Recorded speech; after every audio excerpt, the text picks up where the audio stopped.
Yo, yo, yo, yo, yo, yo, yo. What's good with it, man? It's the homie Mac, music, art, culture, knowledge, reporting live from the Dogon. Each one teach one, peace and love. Um, so this is the day after the inauguration. A lot of people. I guess contingent upon which end of the spectrum you are. There are a lot of people that are in their feelings. Some for the better, some for the worse. Some people are inspired. Some people are terrified. Some people are pissed off. Some people are happy. Yeah, I've had a lot of really genuine, sincere, transparent conversations with black women over the past month concerning this whole election cycle, concerning this whole process, and I, and I guess like I've learned a lot about myself. I've learned a lot about black women. I've learned a lot about black people. I've learned a lot about greater society. And whenever you hear me say greater society, thumbs up, give me the likes. Thumbs up, give me the likes. Thumbs up, give me the likes. Whenever you hear me speak on greater society, I mean just all demographics, by and large, all people. That's what I mean whenever I say greater society. My thing is this. My education concerning the plight of black people started very early for me. I went to a school called W.E.B. Du Bois Academy in Dayton, Ohio. When I was a jit like they say in Florida. When I was a little boy, and I was given a narrative. I was given a African-centered narrative. Throughout that narrative was centered around the African diaspora as a whole, and it was also centered around the black people struggle for liberation, specifically in America as well. And it's like the from reading The Souls of Black Folk, from reading Asada by Asada Shakur, from reading Revolutionary Suicide, from reading Post-Traumatic Slave Syndrome, from reading just different things that spoke to the black experience. Miseducation of the Negro. There's a commonality in all that. From reading the writings of Marcus Garvey, I can go on and on. There's a commonality in all that. By and large, Black people struggle for revolution. Yeah, black people struggle for freedom has been chiefly centered around identity, knowing who we are, developing an identity. And it's been centered around policy. You know, the first slaves, or I don't even like to use the term slaves. The first stolen Africans that touched American soil, was in 1619 in Virginia. And we have been in an economics arms race, in a spiritual arms race, in a political arms race since then. From then till now, we're still in the midst of it. The MAFA, MAAFA, Google that. And I guess my thing is, I'm learning that black people, we're all at different phases, different stages of our awareness, of our understanding. You know? And sometimes I've gotten upset because I'm just thinking, how are you guys excited? What are you excited about? What are you happy about? You got, y'all are on Instagram talking about Chucks and Pearls, HBCUs. My VP looks like me. And before that, my president is black. My Lambo is blue. And I'm just like, this is a great aesthetic. This stuff looks really cool. But what about policy? You know, it's like I feel like one thing about, African people, we we're very spiritual. And to me, a lot of spirituality is centered around imagery. It's centered around um, your thought process and what the mind frames in its head. You know, and that's extremely powerful. But the thing is, if you're just dealing with images in your head, you're not dealing in tangible realities.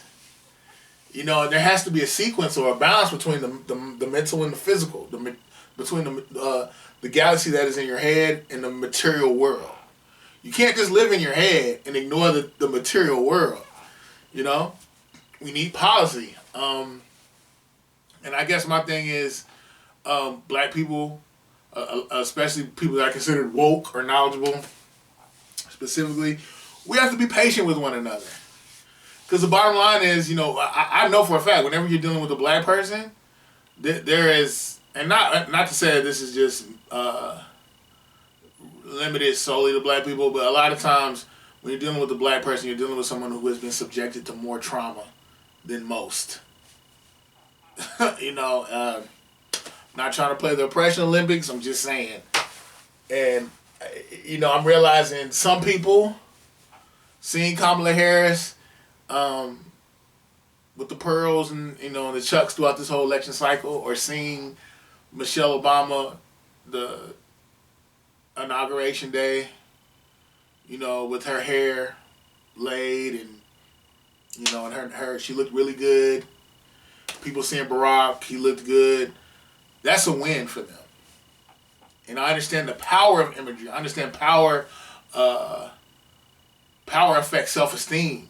Power affects how people perceive the world. Imagery of power too, but imagery affects people's worldview, the scope of their worldview, the scope of how they process life in real time.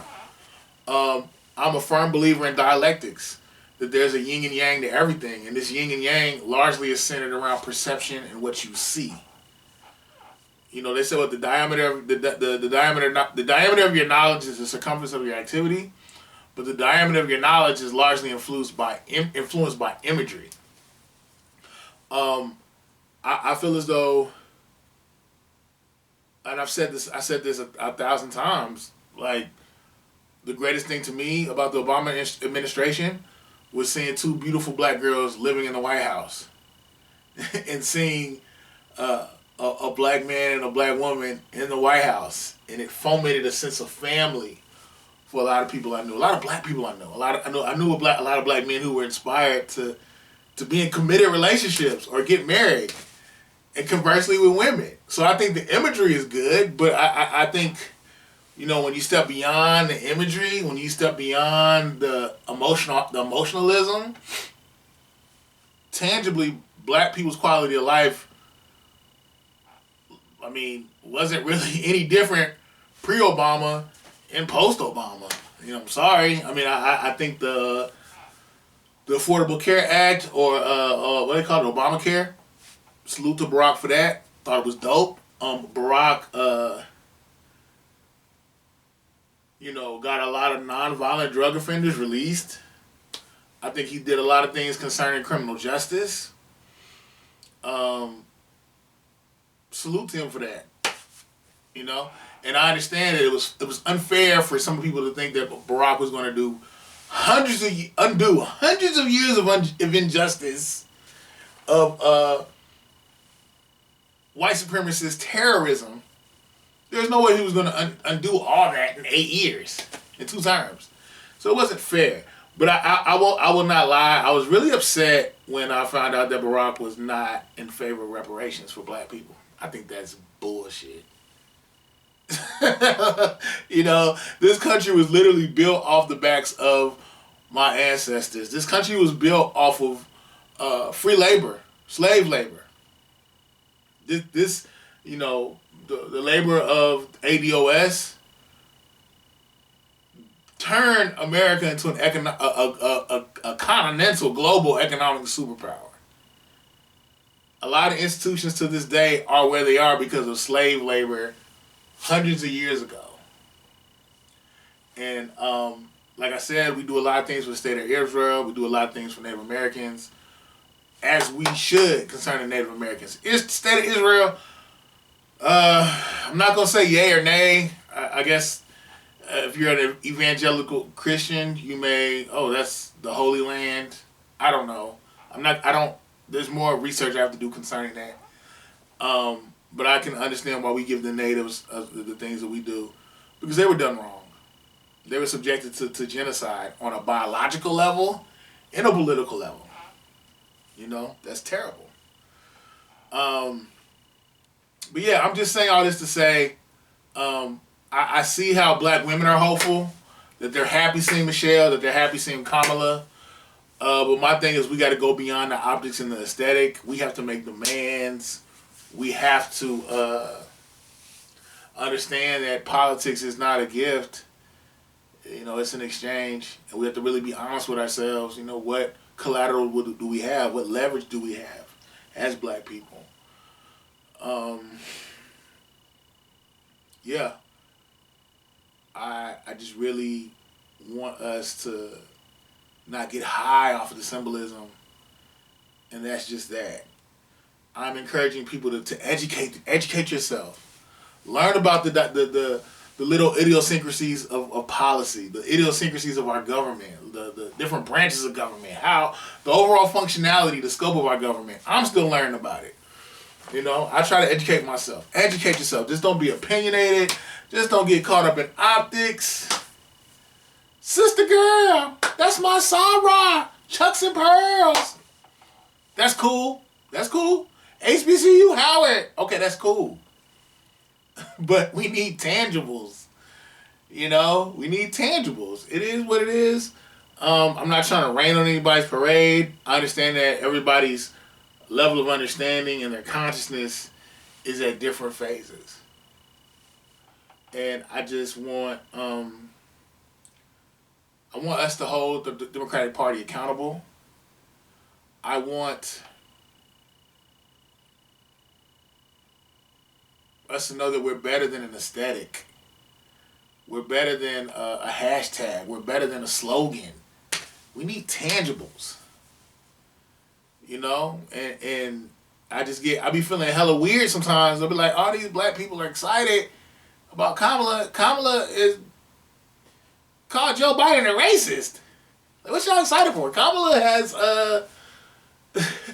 got a lot of black women incarcerated, unjustly through a lot of draconian policy. But, here we are. I understand everybody's saying give her a chance. Her past is her past. Joe Biden's past is his past. It is what it is. I personally think people have this Jedi versus Sith dynamic, good cop, bad cop dynamic when it comes to American politics. I think that's nonsense. I think we have to understand that there's white supremacy on both sides of the ballot, and that what did Niccolo Machiavelli say? Politics have no relation to morals. This is about power. This is about finances. That is the end game. And I think as black people, we always want to come from this space of morality. It's not about that. It's about power. It's about economics. Just random thoughts are on my mind. It's the homie MACK, music, art, culture, knowledge. Thumbs up, give me the likes. Thumbs up, give me the likes. Subscribe to this YouTube channel. I want the algorithm to feel me, man. I spend a lot of time in thought, a lot of time researching, reading. This channel is dope. 82 Kings is dope. Subscribe. Tell your friends, tell your mother. I'm giving you an added perspective. I'm confident in that. But again, each one teach one, peace and love. Signing out from the Dogon. It's the homie MACK, man. Music, art, culture, knowledge. Peace and love.